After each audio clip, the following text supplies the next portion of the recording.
In today's video, I'm going to teach you how to add a terms and conditions checkbox to Shopify checkout. Adding a terms and conditions checkbox is a simple way to protect your store and make sure customers agree to your policies before they place an order. I'll walk you through the entire process using a dedicated Shopify app, and by the end, your checkout will have a clear, required checkbox your customers must tick before completing their purchase. First, head over to your Shopify admin dashboard and make sure you're logged into the correct store. From the main dashboard, look towards the top of the page for the search bar. This is a quick way to navigate inside Shopify without manually opening every menu. Click on the search bar to activate it.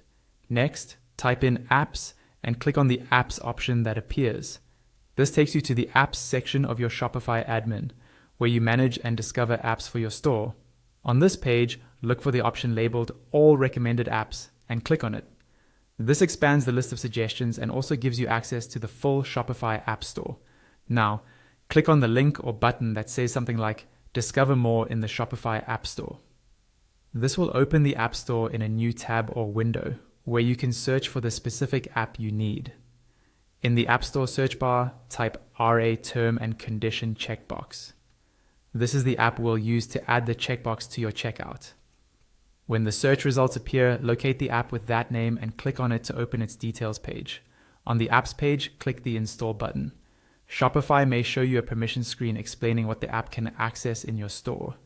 Review the information, then confirm by clicking Install again to complete the installation. Once the app is installed, you'll be taken to its dashboard inside your Shopify admin.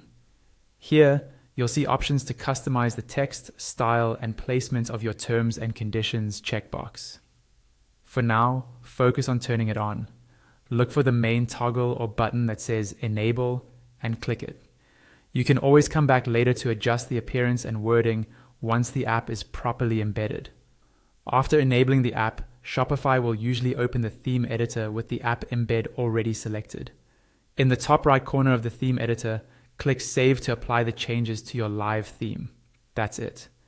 Your Shopify checkout now includes a terms and conditions checkbox, ensuring customers must agree before completing their order.